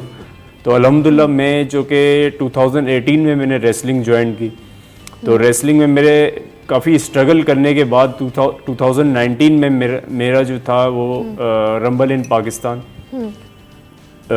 ड्रीम वर्ल्ड रिजॉर्ट के अंदर 2018 में मेरा इवेंट हुआ जी, जिसमें मैंने जो है वो WWE के रेसलर ने पार्टिसिपेट किया। मैं उसमें मेरा लास्ट मैन स्टैंडिंग मैच था, एक सिंगल मैच था और एक जो है वो रंबल की एंट्री थी जी। इसके अलावा WWC जिसमें WWE के अलावा काफ़ी रेसलर्स आए थे। WWE के 3 रेसलर, एल्बर्टो डेल रियो, JTG, रैनो लेजेंड जो है वो रेसलर है। इसके अलावा जो है ग्रीस से 3 रेसलर है और ऑस्ट्रेलिया से, सिंगापुर से काफ़ी रेसलर है। तो मेरी जिसके साथ फाइट थी वो ग्रीस के रेसलर्स के साथ फाइट थी। तो उसमें ये था कि मतलब कि मैच में काफ़ी हमारी जो फ्यूड चल रही थी उस हिसाब से बड़ा अच्छा एक प्रेजेंटेशन हुआ, काफ़ी जो है वो बड़ा मज़ा आया। वहाँ के स्पेशल गेस्ट जो थे वो इफ्तिखार शिलवानी साहब थे, कराची कमिश्नर साहब थे, उन्होंने बड़ा अप्रिशिएट किया। और माशाल्लाह WWE के 3 रेसलर्स थे जिन्होंने हमारी जो कंपनी की तरफ से मैंने परफॉर्म किया था वो प्रोफेशनल रेसलिंग फेडरेशन पाकिस्तान के नाम से, तो उसमें मैंने परफॉर्म किया था। तो 3 लेजेंड रेसलर ने मुझे आके ऑफर दी थी कि आप जो है पाकिस्तान से बाहर आएँ। हाँ। तो हमारी वहाँ WWE की कंपनी है, तो उसके अलावा TNA की भी कंपनी है, टोटल नॉन स्टॉप एक्शन। बोला your height is 6'4" and 5 something and you're built so physique much more, you're look a better wrestler। आप दिखने में मतलब है कि एक रेसलर की रखते हैं जैसे ट्रिपल एच हो गया, अंडरटेकर हो गया, मतलब आप वहाँ आएंगे तो आपको और मजीद बिल्ड कर दिया जाएगा। हाँ। और आप पाकिस्तान के नुमाइंदगी पाकिस्तान से बाहर अमेरिका में भी करेंगे। टोटल नॉन स्टॉप एक्शन में बाकायदा उन्होंने हम 3 रेसलर को जो है वो जो है कि वहाँ के लिए ऑफ़र की थी। अच्छा शेर खान साहब, आपको ऑफ़र जब की तो आपने क्या सोचा? फिर अभी आपने जितने इंटरनेशनल जो चैम्पियंस ट्रॉफीज़ हुई हैं वो पाकिस्तान में ही हुई हैं और बाहर जाकर प्लान है अभी क्या आगे फ्यूचर प्लान्स क्या हैं आपके? देखें अब जो 2019 में जो हमारे इवेंट्स हुए थे उसके बाद तो कोविड आ गया था। हाँ। तो काफ़ी हमारे इवेंट्स थे, हमारे चेयरमैन ने काफ़ी इवेंट्स को जो है अभी पेंडिंग पे रखा हुआ है, थोड़ा सा भी अप्रूवल होने में टाइम लगेगा से। जी जी। तो अभी इंटरनेशनल लेवल पे भी जो है वो हमारे कुछ 3-4 रेसलर ऐसे हैं जिनका जो है वो इन्विटेशन आएगा हमारी कंपनी से, तो वो इंशाल्लाह उसमें मेरा भी इंशाल्लाह नाम है, तो मैं कोशिश करूँगा कि वहाँ पर जाके पार्टिसिपेट करूँ। क्योंकि ये 2 साल के वक्फे के बाद ही काफ़ी मरहले ऐसे हैं कि मुश्किल हो रही है कि इंटरनेशनल लेवल, क्योंकि अंग्रेज़ आए भी थे पाकिस्तान में, अब वो दोबारा पाकिस्तान में आने वाले हैं, लेकिन उसमें थोड़ा वक्त लगेगा क्योंकि वो थोड़ा सा वैक्सीनेशन का जो है इशू चल रहा है। अब मैंने तो अपनी तरफ से पूरी तैयारी की हुई है। 4 इयर्स मुझे अल्हम्दुलिल्लाह होने वाले हैं रेसलिंग में, तो मैं सिंध को जो है वो रिप्रेजेंट कर रहा हूँ पाकिस्तान के अंदर और पाकिस्तान से। अच्छा शेर खान साहब, ये भी बताइए कि जब आपने शुरू किया तो आपका अज़्म बहुत ज़्यादा था और आप अभी भी बहुत कुछ करना चाहते हैं ऑब्वियसली, लेकिन सहूलियात की अदम फरामी की वजह से बहुत सारी चीज़ें नहीं हो सकी। तो आपको किन मुश्किलात का सामना करना पड़ा जब से आपने ये रेसलिंग की फील्ड स्टार्ट की है? हुकूमत की तरफ से कुछ है ताउन किया गया? देखें, हुकूमत की तरफ से सिर्फ ये कहना चाहता हूँ कि सिर्फ थैंक्स कहना चाहता हूँ कि अप्रिशिएट करते हैं।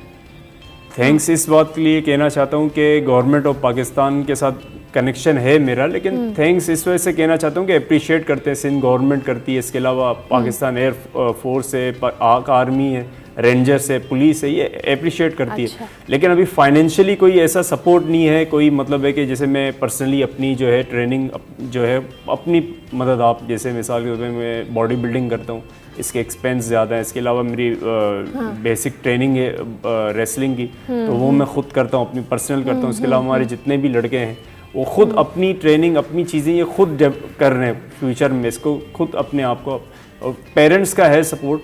और इसके अलावा जो है वो कहते हैं कि कोशिश यही करूँ कि इंशाल्लाह ताला कहीं ना कहीं से स्पॉन्सर वगैरह को जो है वो मिल जाए। ठीक ठीक। अच्छा ये भी बताइए शेर खान कि अक्सर हम जब देखते आ रहे हैं बचपन से रेसलिंग के जितने मुकाबले होते हैं तो कहा जाता है कि ये सब ड्रामेबाजी है, स्क्रिप्टेड है, मारते कहीं है, लगता कहीं है, तो क्या वाकई ऐसा कुछ है या सिर्फ ये एक गलत परसेप्शन है? मुझे लग रहा है कि आपने कभी करीब से रेसलिंग नहीं देखी ना। एक होता है लाइव रेसलिंग, एक होता है टीवी पे देखने की। लाइव नहीं देखी, हमने टीवी पर ही देखी है। टीवी पे देखी है ना। तो अब ये रेसलिंग अल्हम्दुलिल्लाह, कौन कहता है कि पाकिस्तान में नहीं है रेसलिंग रिंग?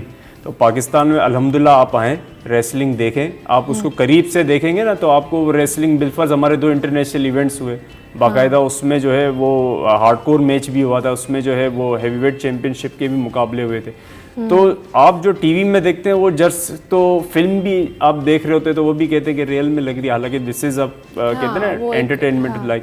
अब रेसलिंग इज कहते हैं कि ये एक रियलिटी है। आप गेम के अंदर आपने अक्सर हर स्पोर्ट्स के अंदर इंजरी होती है, तो इसके अंदर बाकायदा पहले तो ट्रेनिंग दी जाती है रेसलर्स को कि आपको जो है वो सेफली तरीके से चलना है रेसलिंग के अंदर। लेकिन कहने का मकसद ये है कि अदरवाइज रेसलिंग के अंदर जो है कभी भी आप कोई गलत मूव मार लें तो पैरालाइज भी हो सकते हैं आप। बिल्कुल, इंजरीज के चांसेस हर आपको स्पोर्ट्स कभी के अंदर इसमें ज्यादा है। में कोई इंजरी हुई, किसी का सामना करना पड़ा किसी किस्म की इंजरी का? मुझे तो आए दिन इंजरी होती है। अभी नेक में मेरी इंजरी हुई थी। लास्ट मेरा जो 10 अक्टूबर को जो मेरा इवेंट हुआ था, जिसमें सिंध स्पोर्ट्स की तरफ से इवेंट हुआ था, जिसमें अल्हम्दुलिल्लाह में विन हुआ। अच्छा। और पाकिस्तान का फ्लैग रेस किया। तो उस मैच में मेरा फेटल 5 में मैच था। फेटल 5 में थे को 5 लोग आपस में एक दूसरे से फाइट करते, कॉम्पीट करते हैं। तो इसमें ये हुआ था कि बेसिकली मेरी जो नेक पे कोई एक डबल मूव लग गया था। 2 लड़कों ने डबल मूव मार दिया था प्लेयर ने, तो इसकी वजह से मेरी नेक पे काफ़ी स्पाइन में इंजरी हो गई थी थोड़ी बहुत। तो उसको जो है वो अब कंटिन्यू किया हुआ है, अभी थोड़ी सी मैंने वक्फा लिया हुआ है ट्रेनिंग से। तो इंशाल्लाह ताला भी हमारा सीज़न 4 का भी जो है वो टेकिंग ओवर के नाम से जो है एपिसोड स्टार्ट हो गए, तो मैंने उसमें थोड़ा सा रिलीफ लिया हुआ है। सही सही। अच्छा शेर खान, ये भी मुझे बताइए कि आपको ज़ाहिर है वो एक फ़िज़ीक बिल्डअप करने की ज़रूरत होती है, तो क्या डाइट लेते हैं, किस तरह की वर्कआउट आप लोग करते हैं ये फ़िज़ीक मेंटेन करने के लिए? देखिए, बेसिकली फिजिक मेंटेन के लिए सबसे पहले मॉर्निंग की एक्सरसाइज है, रनिंग आपको ज़रूरी है। आपका स्टेमिना जब तक अच्छा नहीं होगा तब तक आपके स्टेमिना हर लिहाज से आपको अपना फिट फाट रहना चाहिए। मतलब आप मिसाल के तौर पे आप स्लिम फिट और जो है स्ट्रेट फिट, सही ना, आपका स्टेमिना सबसे बेस्ट है। तो आप रेसलिंग के अलावा और भी स्पोर्ट्स में आप जो है वो कोई भी, मैं ये अपनी रेसलिंग के अलावा सारी स्पोर्ट्स को यही मैसेज देना, स्टेमिना अपना करता हूँ ना, वो स्टेमिना सबसे ज़्यादा ज़रूरी है इसमें बॉडी बिल्डिंग जो है, मैं मॉर्निंग की एक्सरसाइज करता हूँ, इवनिंग की एक्सरसाइज करता हूँ, कभी नाइट में चले जाता हूँ। इसके अलावा जो है मेरी डाइट ऐसी है कि मतलब है कि कच्चे अंडे में सबसे ज़्यादा खाता हूँ, बॉइल्ड नहीं खाता। क्यों? क्योंकि मैं अभी पाकिस्तान के अंदर रह रहा हूँ, क्योंकि यहाँ की तो आबो हवा है, यहाँ की थोड़ा सा आलूदगी है, जिस तरह का ये शहर है उस तरह से मैं अपने आप को बिल्डअप नहीं कर रहा। क्यों? क्योंकि ये अब प्रॉपर तरीके से एक प्लेटफॉर्म यहाँ पे नहीं है इस तरह से। एक कंटिन्यूसली रेसलिंग नहीं चली, मतलब एक साल में एक दिन रेसलिंग हुई तो फिर एक साल फ्री हो गए या 2 ऐसा इस तरह। अब कंटिन्यूसली जो है फिर वो अपने आप को फिर बॉइल्ड एग, फिर इसके अलावा राइस, फिर जो है वो क्या कहते हैं हमें चपाती जो है ये चीज़ें उसी हिसाब से आपको उसी हिसाब से इसमें प्रोटीन होता है, BCAA होता है, ये जी। सारी चीज़ों को लेना और उसके बाद proper workout and proper diet आप लोग प्रॉपर डाइट ये जो है। ठीक है, बहुत शुक्रिया शेर खान साहब, आप प्रोग्राम में तशरीफ़ लाए और हमारी दुआ है कि आप इसी तरह जो है वो आगे खेलते रहें और मुल्क का नाम और कराची का नाम रोशन करते रहें। प्रोग्राम का वक्त ख़त्म हुआ जाता है, कल फिर मुलाकात होगी कुछ नए मौज़ूआत के साथ। तब तक अपना बहुत ख्याल रखिएगा। टेक केयर, अल्लाह हाफ़िज़।